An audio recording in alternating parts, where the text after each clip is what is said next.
Hello friends. So আজকে আমরা মূলত কথা বলবো ল অফ কন্ট্রোল বা আমাদের সাইকোলজি অফ অ্যাচিভমেন্ট এই বইটার Brian Tracy law of control সম্পর্কে যে বিষয়গুলো তুলে ধরেছেন সেই বিষয়গুলো সম্পর্কে। সো ল অফ কন্ট্রোল মূলত সেই কনসেপ্ট নিয়ে কথা বলে যেখানে আমরা আমাদের বাহ্যিক জীবনের সকল বিষয়, সেটা সফলতা বা আপনার লাইফের পার্টনার চয়েস অথবা যে কোনো ধরনের বিশেষ বিশেষ পদক্ষেপে আপনি এই ল অফ কন্ট্রোল মেনটেন করে অনেক ভালো ফলাফল পেতে পারেন। সো ল অফ কন্ট্রোলটা মূলত হচ্ছে ল অফ ফোকাস অথবা লোকাস অফ কন্ট্রোল এই বিষয়টার উপরে ডিপেন্ড করে। সো লোকাস অফ কন্ট্রোল বিষয়টা কি?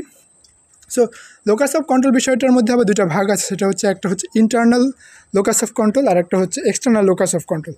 সো ইন্টারনাল লোকাস অফ কন্ট্রোলে মূলত যে বিষয়টা নিয়ে বলা হয়, যেমন আপনার যেই অভ্যন্তরীণ বিষয়গুলো, অর্থাৎ আপনি কোনো কাজে সফলতা বা ব্যর্থতা কিভাবে মেনে নেবেন বা সেটাকে কোন অ্যাটিটিউডে দেখবেন, সেটা আপনার নিজের সামর্থ্য বা নিজের ক্যাপাবিলিটি বা নিজের যে দক্ষতা আছে সেগুলোর উপর বেসিস করে আপনি বিচার করবেন।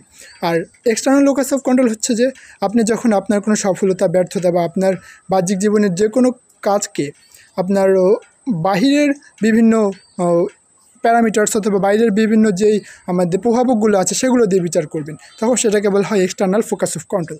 সো এই ইন্টারনাল এবং এক্সটার্নাল ফোকাস অফ কন্ট্রোলের একটা এক্সাম্পলের মাধ্যমে যদি আমি আপনাদেরকে বোঝাই, তাহলে আমরা যখন দেখেন কোনো চাকরি বা কোনো ইন্টারভিউয়ের জন্য দেখা যায় আমাদেরকে ডাকলো।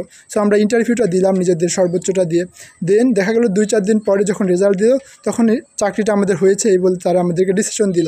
সো এটাকে আপনি দুইভাবে দেখতে পারেন, আপনার মন মানসিকতা বা আপনার যেই চিন্তাধারা সেই অনুযায়ী।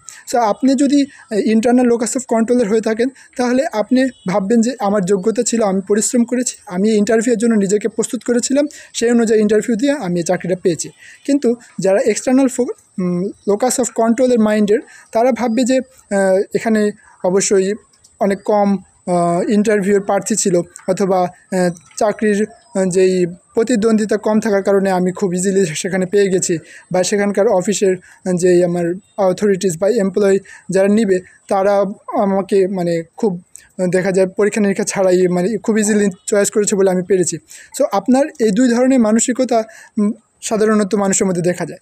তো এটা একটা আমেরিকান সার্ভেতে দেখা গেছে যে যাদের মধ্যে ইন্টারনাল লোকাস অফ কন্ট্রোলটা বেশি থাকে, তারা এক্সটার্নাল লোকাস অফ কন্ট্রোলের থেকে জীবনে অনেক বেশি মোটিভেটেড, ইন্সপায়ার্ড এবং কাজের প্রতি তাদের চিন্তাধারা অনেক পজিটিভ থাকে।